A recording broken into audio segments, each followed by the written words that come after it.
Hi, welcome back to Learnixa. I am very excited to be here again after a long time. Today we will discuss a very beautiful poem by William Wordsworth that is composed upon Westminster Bridge. This poem is from class 11 semester 1 syllabus. We will go through the poem along with its Bengali meaning and I will give you here some word notes. You can take a screenshot or jot down whatever you like. So let's dive in. So composed upon Westminster Bridge is a beautiful Italian sonnet or Petrarchan sonnet. Now what is sonnet? Sonnet is a 14-line poem written in iambic pentameter. Sonnet বা চতুর্দশপদী কবিতা হলো 14 লাইনের একটি কবিতা যেটা লেখা হয় iambic পেন্টামিটারে। Iambic pentameter হলো কবিতার ছন্দ। সনেট নিয়ে একটা ডেডিকেটেড ভিডিও অলরেডি আমার চ্যানেলে আপলোড করা আছে, তোমরা চাইলে সেটা চেক করে নিতে পারো। Now talk about William Wordsworth. William Wordsworth was born in Lake District in England on 7th April 1777 and he died on 23rd April 1815. He is called the pioneer of the Romantic movement. What is Romantic movement? Romantic movement হলো English লিটারেচারের এমন একটা পরিবর্তন বা এমন একটা movement যেখানে the poets are returning to nature. সুতরাং আমরা বলতে পারি এখানে কবিরা নেচারকে তাদের কবিতার থিম বা বিষয়বস্তু হিসেবে গড়ে তুলতে শুরু করলেন। সেখানে তারা কি করলেন? তারা নিজেদের ইমোশন, তাদের নিজেদের ইমাজিনেশন এগুলোর ওপর জোর দিতে লাগলেন। এই কবিতাটা পড়ার সময়তেও আমরা দেখব যে কবি কি করছেন, নেচারকে প্রেজ করে নিজের ইমোশনটাকে তিনি এখানে বর্ণনা করছেন। তো এই যে কবিতাটা, now look at the title of the poem, composed upon Westminster Bridge September 3, 1802। তার মানে এটা কি 1802 সালের 3রা সেপ্টেম্বর এটা লেখা হয়।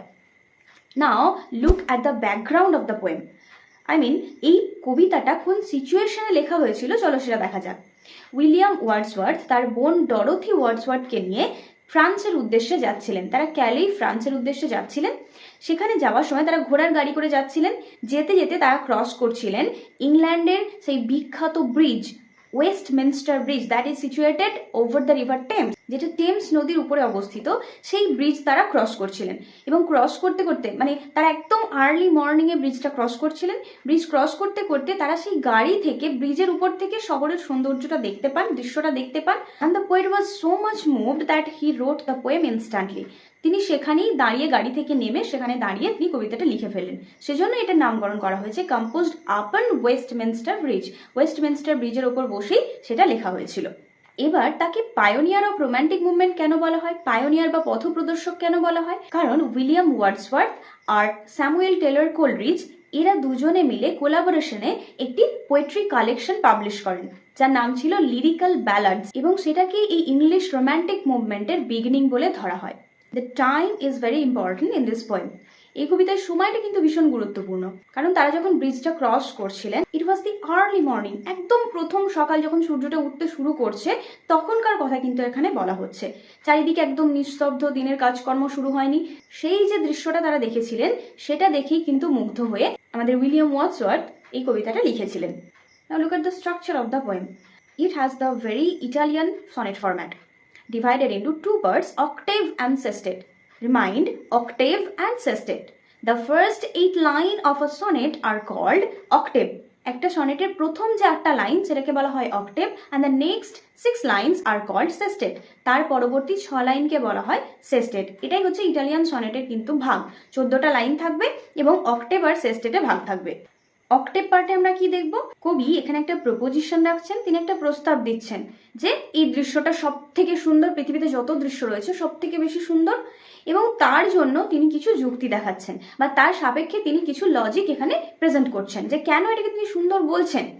তারপরে গিয়ে আমরা সেস্টেটে দেখতে পাবো যে he has reached the climax, তিনি ক্লাইম্যাক্সে পৌঁছে গিয়েছেন, চূড়ান্ত সিদ্ধান্তে পৌঁছে গিয়েছেন যে হ্যাঁ তিনি যেটা বলছেন সেটাই ঠিক, এবং তিনি সেই সিদ্ধান্তটাকেই মেনে নিচ্ছেন যে it is the most beautiful sight in the world. Remember, William Wordsworth was a pantheistic, William Wordsworth ছিলেন একজন সর্বেশ্বরবাদী। He believed that nature itself is the source of spiritual and moral guidance. তিনি মনে করতেন প্রকৃতির সমস্ত জিনিসের মধ্যে ঈশ্বরের বাসস্থান রয়েছেন। এটা হচ্ছে একটা প্যান্থেইজম থিওরি, যারা মনে করেন যে পৃথিবীর সমস্ত জিনিসের মধ্যে ঈশ্বরের অস্তিত্ব রয়েছে এবং তাদেরকে বলা হয় প্যান্থেইস্টিক, এবং এই থিওরিটাকে বলা হয় প্যান্থেইজম, সর্বেশ্বরবাদ। Now let's go through the poem. Earth has not anything to show more fair. পৃথিবীর এর থেকে সুন্দর দেখানোর মতো জিনিস আর কিছুই নেই। Now look at the sentence, earth has not anything to show more fair. Is this possible? পৃথিবীতে এর থেকে দেখানোর মতো সুন্দর জিনিস কি সত্যিই নেই? That means the poet is extremely moved or extremely impressed. He is overwhelmed by the sight. মানে সেই আর্লি মর্নিংয়ে ওয়েস্টমিনস্টার ব্রিজ থেকে দাঁড়িয়ে তিনি যে লন্ডন শহরের দৃশ্যটা দেখছেন সেটাকে দেখে তিনি ভীষণভাবে মুগ্ধ হয়ে যাচ্ছেন এবং তখন তিনি বলছেন কি পৃথিবীতে এর থেকে দেখানোর মতো সুন্দর জিনিস আর নেই। মানে he is actually expressing his extreme emotion. In literature this is called hyperbole. তাহলে এখানে কবি কি করছেন? তিনি বাড়িয়ে বলছেন। এই যে বাড়িয়ে বলা, তার ইংরেজি সাহিত্যে একটা সুন্দর নাম রয়েছে। এগুলোকে বলা হয় রেটোরিক্যাল ডিভাইস বা পোয়েটিক ডিভাইস, বা আমরা বাংলায় বলতে পারি অলংকার। দেখো আমরা অলংকার কেন পরে থাকি বা গয়না কেন পরি? আমাদেরকে যাতে সুন্দর দেখতে লাগে সেজন্য আমরা পরি। তো এগুলোকে আমরা বলতে পারি কবিতার গয়না। এগুলো কবিতাতে কেন ব্যবহার করা হয়? যাতে করে কবিতাটা আরো অ্যাট্রাকটিভ, আরো সুন্দর হয়ে ওঠে। তো এই যে বাড়িয়ে বলা, টু এক্সাজারেট সামথিং, কোনো কিছুকে অত্যধিক বাড়িয়ে বলা, এটাকে বলা হয় hyperbole. So in the first line the poet has used hyperbole. Okay, dull would he be of soul who could pass by. যে এই দৃশ্যটা উপেক্ষা করে চলে যেতে পারবে সে একেবারে নিরস, মানে he has no sense of beauty, তার কোনো সৌন্দর্যের বোধই নেই। অর্থাৎ তিনি বলছেন এই দৃশ্যটা এত সুন্দর যে কেউ উপেক্ষা করে যেতেই পারবে না। A sight so touching in its majesty, একটা দৃশ্য যেটা তার সৌন্দর্যে এতটা স্পর্শকাতর, মানে এই দৃশ্যটা দেখে যে কেউ মুগ্ধ হতে বাধ্য, কেউ এটাকে উপেক্ষা করে যেতে পারবে না। আর যদি কেউ এটাকে উপেক্ষা করে যেতে পারে, হি ইজ ভেরি ডাল, মানে তার কোনো রকম সৌন্দর্যের বোধই নেই। This city now doth like a garment wear, এই শহরটা এখন পোশাকের মতো পড়ে রয়েছে। Doth, it is an archaic word, এটা হলো একটা পুরনো শব্দ যার বর্তমান ইউসেজ হচ্ছে does, DOES, does. Now look at the word city. The letter C has been capitalized here, কারণ এই লাইনেও একটা পোয়েটিক্যাল ডিভাইস রয়েছে। That is called personification. Now what is personification? Personification is a rhetorical device where human qualities are attributed to non-human entities. যখন মানুষের কোনো গুণ মানুষ নয় এমন কোনো প্রাণী, বস্তু বা জিনিসের উপর আরোপ করা হয়, সেটাকেই বলা হয় পার্সনিফিকেশন বা ব্যক্তিত্ব আরোপ। তাহলে দেখো পোশাক কারা পরে? মানুষে পরে। একটা শহর তো পোশাক পরতে পারে না। তাহলে এখানে কি করা হলো? মানুষের গুণটাকে শহরটার উপর আরোপ করা হলো। তো এটাকেই বলা হচ্ছে পার্সনিফিকেশন বা ব্যক্তিত্ব আরোপ। তাহলে বলছে কি শহরটা পোশাকের মতো পড়ে রয়েছে। কি পড়ে রয়েছে? The beauty of the morning, সকালের সৌন্দর্যটাকে। অর্থাৎ তিনি যখন সেই ওয়েস্টমিনস্টার ব্রিজের উপর থেকে তিনি শহরটাকে দেখছেন, তার কি মনে হচ্ছে? সেই যে সকালের সৌন্দর্যটা, সেটা যেন শহরটা তার নিজের গায়ে একটা পোশাকের মতো জড়িয়ে রেখেছে। সাইলেন্ট বেয়ার, তাহলে এই সকালের সৌন্দর্যটা কেমন? সাইলেন্ট, একদম নিস্তব্ধ, অ্যান্ড বেয়ার, উন্মুক্ত বা নগ্ন। কেন বলা হচ্ছে এরকম? নিস্তব্ধ কারণ কি? এখনো দিনের কাজকর্ম কিছুই শুরু হয়নি, একদম আর্লি মর্নিং, তখনও কোনো রকম বাসেল, কোনো রকম হাড়ি, শহরে নিত্যদিনের কাজকর্ম সেগুলো কোনো কিছুই শুরু হয়নি। দেখো লন্ডন হচ্ছে the capital city of England, ইংল্যান্ডের ক্যাপিটাল শহর। সারাদিনে কি পরিমাণে বাসেল অ্যান্ড হাড়ি থাকতে পারে, সেগুলো কিছুই শুরু হয়নি। তো সেটা কি বলছে? Ships, towers, domes, theatres and temples like, জাহাজ, মিনার, ডোমস, গম্বুজ, থিয়েটার্স, নাট্যশালা, অ্যান্ড টেম্পলস লাই, এবং মন্দিরগুলি শুয়ে রয়েছে। দেখো এখানে শিপস, টাওয়ার্স, মানে তিনি তো ব্রিজের ওপর থেকে দেখছেন, তাহলে কি হয়েছে? সেই যে নদীর ওপর অনেক জাহাজ রয়েছে। টাওয়ার, চারিদিকে উঁচু উঁচু অনেক মিনার রয়েছে।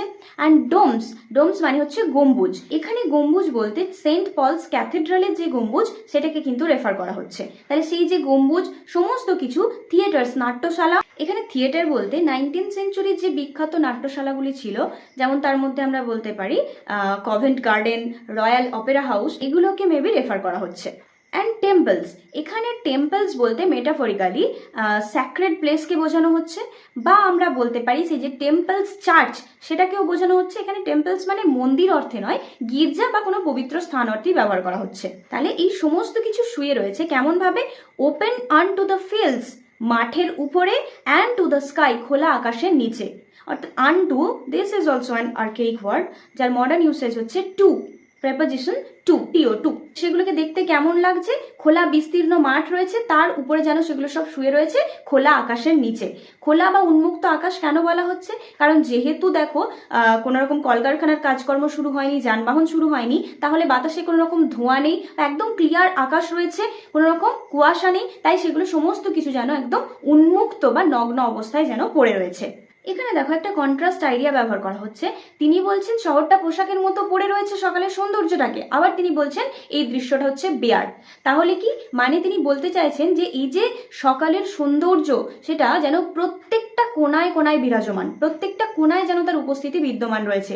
সকালের যে একদম পিওর যে একটা আনটেইনড বিউটি সেটা কিন্তু দেখা যাচ্ছে। বা বেয়ার বলতে পারি আমরা নির্মল অর্থে এখানে ব্যবহার করা হচ্ছে, যে তার উপরে কোনো রকম স্টেইন, কোনো রকম স্মোক বা কোনো রকম ফগ কিছুই নেই, তাহলে সেই অর্থে এটা উন্মুক্ত ব্যবহার করা হচ্ছে। All bright and glittering in the smokeless air, ধোঁয়াহীন বাতাসে সবকিছু ঝলমল করছে। তাহলে দেখো আর্লি মর্নিং এ যখন সানরাইজ এসে পড়ছে সমস্ত কিছু কি হচ্ছে? একদম ঝলমল করে উঠছে। হিয়ার আওয়ার অক্টেভ এন্ডস, এখানেই আমাদের অষ্টকটা শেষ হচ্ছে। এই যে 8টা লাইন আমরা পড়লাম, এটা কি বলা হচ্ছে? অষ্টক। তাহলে দেখো এখানে কবি একটা কি প্রস্তাব দিলেন, যে এই যে দৃশ্যটা আমি এখন দেখতে পাচ্ছি এটা পৃথিবীর সব থেকে সুন্দর দৃশ্য, এবং তার জন্য তিনি কিছু যুক্তি দেখালেন যে কেন এটাকে আমি সুন্দর বলছি। এই যে এই জিনিসগুলো রয়েছে সমস্ত কিছু ধোঁয়াহীন বাতাসে ঝলমল করছে, যেন সমস্ত কিছু একদম খোলা উন্মুক্ত প্রান্তরে পড়ে রয়েছে, তো এই যুক্তিগুলো তিনি দেখালেন। তারপরে এই যে অক্টেভ শেষ হয়ে আমরা সেস্টেটে টার্ন করছি, এই পার্টটাকে বলা হয়, এই যে টার্নিং পয়েন্ট এটাকে বলা হয় volta. Now let's go through the sestet part. Never did sun more beautifully steep, সূর্য এর আগে এত সুন্দরভাবে কখনো প্লাবিত করেনি। তাহলে দেখো again the use of hyperbole, আবারও কিন্তু এখানে হাইপারবলি ব্যবহার করা হচ্ছে। টু এক্সাজারেট মানে বাড়িয়ে বলা হচ্ছে, কবিতা এখানে বাড়িয়েই বলছেন। কবি আজকে দেখছেন সূর্যটা এইভাবে কিরণ দিচ্ছে, কিন্তু এই একইভাবে তো সূর্য রোজই কিরণ দেয়, তিনি দেখেননি। এর আগে যে কখনো সূর্য এইভাবে কিরণ দেয়নি সেটা তো ঠিক নয়, তাহলে এখানেও তিনি বাড়িয়ে বলছেন। এই যে হাইপারবলি কেন ইউজ করা হয়? To express the extreme emotion of the poet's mind, কবির মনের যে অত্যন্ত গভীর অনুভূতি বা চরম অনুভূতি সেটাকে প্রকাশ করার জন্য বাড়িয়ে বলা হয়ে থাকে। In his first splendour valley, rock or hill, তার প্রথম কিরণে উপত্যকা, শিলা অথবা পাহাড়গুলিকে। তাই তিনি বলছেন কি, যে আজকে সূর্য যেভাবে কিরণ দিচ্ছে এরকম ভাবে কোনোদিন আগে কিরণ দেয়নি। নেয়ার স আই, আমি আগে কখনো দেখিনি। নেভার ফেল্ট, কখনো অনুভব করিনি। আ কাম সো ডিপ, এতটা গভীর প্রশান্তি। নেয়ার, this is the contraction form of never, এটা হলো নেভারের সংক্ষিপ্ত রূপ। This is the climax of the poem, এই কবিতার চূড়ান্ত লাইন হচ্ছে এটা। এখানে কবি কি করছেন? He is completely dedicated to nature, কবি নিজেকে প্রকৃতির কাছে সম্পূর্ণরূপে উৎসর্গ করে দিচ্ছেন। And here lies the theory of pantheism, এখানেই ওই সর্বেশ্বরবাদ এই তত্ত্বটা রয়েছে। কারণ দেখো আমরা মানুষেরা যখন খুব কষ্ট পাই বা আমাদের জীবনে কোনো সমস্যা আসে, আমরা কি করি? আমাদের আরাধ্য বা আমাদের ঈশ্বরের পায়ে আমরা নিজেদেরকে সমর্পণ করে দিই, তাই তো? তাহলে আমরা আমাদের আরাধ্যের পায়ে নিজেকে সমর্পণ করে নিজের মনে শান্তি পাই। তাহলে এখানে কবি তো নেচারকে গড হিসেবে পুজো করছেন। He is the worshipper of nature, তিনি প্রকৃতির পূজারী ছিলেন, প্রকৃতির মধ্যে তিনি ঈশ্বরের অস্তিত্ব খুঁজে পাচ্ছেন। তাহলে তিনি কি করছেন? নিজেকে প্রকৃতির কাছে উৎসর্গ করে দিয়ে মনে গভীর প্রশান্তি পাচ্ছেন বা চরমতম শান্তি পাচ্ছেন। আরেকটা জিনিস খেয়াল করে দেখো, here inversion method has been used, এখানে কিন্তু ইনভার্সন মেথডটাকে ব্যবহার করা হয়েছে। Now what is inversion method? In inversion method, verb is placed before the subject. Inversion means reversing, উল্টে দেওয়া। আমরা সাধারণত কি করি? সেন্টেন্স কিভাবে মেক করি আমরা? Subject plus verb plus object. কিন্তু এখানে কি করা হয়? ভার্বটাকে অ্যাসার্টিভ সেন্টেন্স কিন্তু ভার্বটাকে সাবজেক্টের আগে প্লেস করা হয়। So it is inverting the general subject verb agreement rule, right? দেখো যেমন ব্যবহার করা হলো, never did sun more beautifully steep, সূর্য এর আগে কখনো এত সুন্দরভাবে প্লাবিত করেনি। এগেন নেয়ার স আই, আমি কখনো দেখিনি। তাহলে দেখো এই দুটো জায়গাতেই কিন্তু ইনভার্সন মেথডটাকে অ্যাপ্লাই করা হয়েছে। This method is also use to express the extreme emotion of poet's mind or to stress something, কোনো কিছুকে জোর দিয়ে বলার জন্য বা মনের গভীর অনুভূতিটাকে প্রকাশ করার জন্য এই মেথডটা ব্যবহার করা হয়ে থাকে। The river glided at his own sweet will, নদীটা তার মিষ্টি ছন্দে বয়ে চলেছে। Glided, this is also an archaic word, যার মডার্ন ইউসেজ হচ্ছে গ্লাইড, মানে বয়ে চলা। Moves smoothly. At his own sweet will, তাহলে এখানে কোন নদীর কথা বলা হচ্ছে? দ্য ফেমাস রিভার টেমসের কথা বলা হচ্ছে। এখানে রিভার টেমসের জন্য হিজ প্রোনাউনটা কেন ব্যবহার করা হলো? Because the river Thames is suppose to be the male figure. এখানে রিভার টেমসকে কিন্তু একটা মেল ফিগার হিসেবে ধরা হয়, দ্যাটস ওয়াই এখানে হিজ প্রোনাউনটা ব্যবহার করা হলো। তাহলে দেখো, নদীটা তার মিষ্টি ছন্দে বয়ে চলেছে, এমনটা কেন বলা হচ্ছে? নদীর ধর্ম কি? আমরা কি জানি জলের ধর্ম কি? জল উঁচু থেকে নিচুর দিকে বয়ে যায়, এটাই তার আপন ছন্দ। কিন্তু এখানে আজকে নিজের মিষ্টি ছন্দে বলার কারণ হলো, যেহেতু এখনো সেই নদীর মধ্যে কোনো রকম নৌকা জাহাজ কিছু চলাচল শুরু হয়নি, তাহলে নদীর যে প্রবাহমানতা সেটা কোনোভাবে বাধা পাচ্ছে না। হয়তো নদীটা এইদিকে বয়ে যাচ্ছে, একটা জাহাজ বা নৌকা এদিকে যাচ্ছে, তাহলে তার গতিটা বাধা পাচ্ছে। কিন্তু যেহেতু এখনো কোনো কিছুই চলাচল শুরু হয়নি, তাই তার গতিটাও বাধা পাচ্ছে না, সে আপন মিষ্টি ছন্দে বয়ে চলেছে। ডিয়ার গড, ও ঈশ্বর, the very houses SIM asleep. ওই বাড়িগুলো এখনো মনে হচ্ছে ঘুমিয়ে রয়েছে। তাহলে দেখো, এই dear God, it is an example of apostrophe. অ্যাপোস্ট্রফিও এক ধরনের ফিগার অফ স্পিচ বা লিটারারি ডিভাইস বলতে পারি আমরা, যে এখানে কি করা হয়। অ্যাপোস্ট্রফি কি? Apostrophe is a figure of speech where the poet directly address someone or something that is absent or deceased or non-human entities.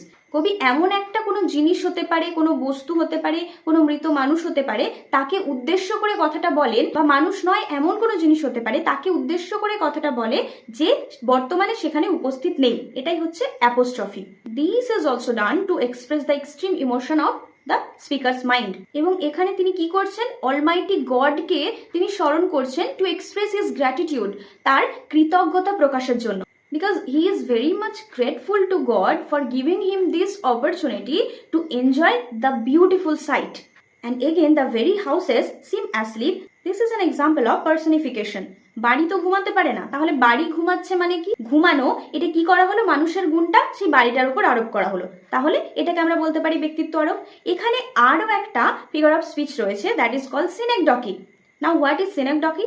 Synecdoche is a figure of speech where a part of a thing is used to describe the whole thing, or the whole thing is used to describe the part of the thing. তাহলে কোনো একটা জিনিস whole for the part বা part for the whole এভাবে বলা হয়, যে কোনো একটা বড় জিনিস তার একটা ছোট অংশকে তুলে ধরা হলো গোটা জিনিসটাকে বোঝানোর জন্য, বা গোটা জিনিসটাকে নিয়ে তার অল্প অংশটাকে বোঝানোর জন্য ব্যবহার করা হচ্ছে, এটাকে আমরা বলে থাকি সিনেকডকি। তাহলে দেখো, এখানে বাড়িটা ঘুমোচ্ছে, এটা কেন বলা হলো? কারণ বাড়ির মধ্যে থাকা মানুষগুলোর কথা বলা হচ্ছে, এই ইনহ্যাবিট্যান্টদের কথা বলা হচ্ছে। তাহলে এখানে পুরো অংশটা বাড়িটাকে রেফার করা হলো কোন জিনিসটাকে বোঝানোর জন্য? মানুষগুলোকে, বাড়ির ভিতরে থাকা মানুষগুলোকে বোঝানোর জন্য। That's why it is an example of synecdoche. And all that mighty heart is lying still. এবং ওই শক্তিশালী হৃদয়টা সে কি করছে? ইজ লাইং স্টিল, সে যেন নিথর হয়ে পড়ে রয়েছে। তাহলে দেখো, এখানে মাইটি heart refers to the city of London. মাইটি heart বা শক্তিশালী হৃদয় বলতে লন্ডন শহরটাকে বোঝানো হচ্ছে। কেন? যদি আমরা একটা হিউম্যান বডিকে ইমাজিন করি, তাহলে আমাদের গোটা বডির মধ্যে আমাদের হার্ট হচ্ছে আমাদের মেন পার্ট। ঠিক তেমনভাবেই একটা দেশ বা একটা রাজ্য, তার মেন পার্ট কোনটা? তার ক্যাপিটাল সিটি। তো সেই জন্য এখানে তো লন্ডন শহরটা ইংল্যান্ডের ক্যাপিটাল সিটি, সেই জন্য বলা হচ্ছে দ্যাট মাইটি হার্ট, সেই শক্তিশালী হৃদয়টা নিথর হয়ে পড়ে রয়েছে। এখানে পড়ে রয়েছে অর্থে কি? যেহেতু কোনো অ্যাক্টিভিটি এখনো শুরু হয়নি, তাই জন্য তার স্পন্দনটা বোঝা যাচ্ছে না, সে যেন নিথর হয়ে পড়ে রয়েছে। তাহলে দেখো, শক্তিশালী হৃদয়টা শুয়ে রয়েছে, তার মানে আমরা বলতে পারি এখানে ঘুমিয়ে রয়েছে। তাহলে সেই যে শক্তিশালী হৃদয়, যেটা ম্যানমেড, এই যে লন্ডন সিটি, সেটা তো ম্যানমেড। তার যতই স্ট্রেংথ থাকুক, সে যতটাই স্ট্রং হোক না কেন, প্রকৃতির কোলে সে যেন নিশ্চিন্তে ঘুমিয়ে রয়েছে। He is lulled by the nature. এখানে প্রকৃতিকে তিনি সুপ্রিম পাওয়ার হিসেবে দেখিয়েছেন over the creation of the human being. And here our sestet ends. সুতরাং গোটা কবিতাটা জুড়ে কবি কি করছেন? He is expressing that he is overwhelmed by the beauty of the city of London in the early morning. একদম প্রথম সকালে যখন সূর্য কিরণ দিতে শুরু করেছে, যখন সে কিরণ দিচ্ছে, এবং তিনি যখন বলছেন যে সূর্যের আগে কখনো প্লাবিত করেনি। একবার ভেবে দেখো, যখন আর্লি মর্নিং এ সূর্য উঠছে এবং যখন তার আলোটা এসে আস্তে আস্তে পড়ছে, আলোটা একধার থেকে পড়ছে এবং অন্ধকারটা যেন আস্তে আস্তে আস্তে আস্তে মুছে যাচ্ছে, তাই প্লাবিত করে দিচ্ছে, একদম যেন জলের মতো, বন্যার মতো বয়ে যাচ্ছে সেই সানরেজটা বা সূর্যের আলোটা। তাহলে এখানে কবিতাটা জুড়ে তিনি কি করছেন? লন্ডন শহরের যে আর্লি মর্নিং বিউটি, সেটাকে তিনি প্রেজ করছেন। তাহলে দেখো, তিনি এখানে কি করছেন? নেচারকে তিনি কিন্তু প্রেজ করছেন। অনেক কিছু ম্যানমেড থিংও তিনি উল্লেখ করেছেন, যেমন আমরা বলতে পারি হাউস, ডোমস, থিয়েটার, শেপস, এগুলো উল্লেখ করেছেন। তার মানে তিনি বলতে চাইছেন এই সমস্ত কিছু মানুষের তৈরি জিনিসগুলোও beautiful, only when they are close to nature. যখন একমাত্র তারা প্রকৃতির সান্নিধ্যে থাকছে তখনই তারা বিউটিফুল। প্রকৃতির কোলে যে বললেন যে বাড়ি ঘরগুলো সমস্ত কিছু কি মনে হচ্ছে, যেন খোলা মাঠে উন্মুক্ত প্রান্তরে আকাশের নিচে শুয়ে রয়েছে। That's why they are looking so beautiful.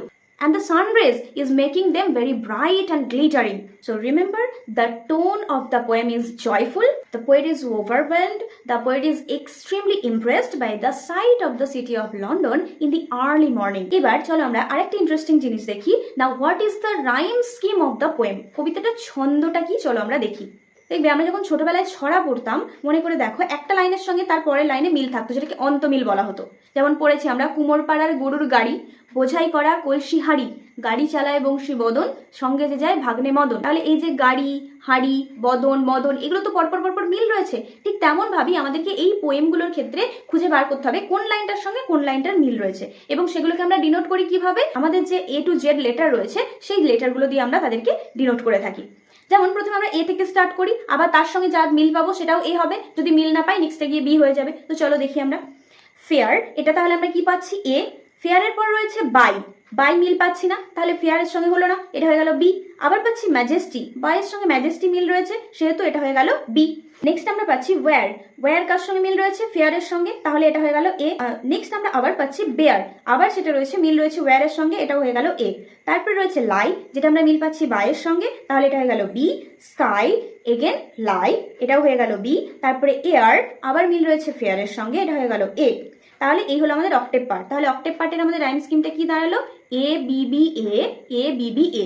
এইভাবেই আমরা দেখবে শেষ স্টেটে গিয়ে পাবো সিডি সিডি সিডি।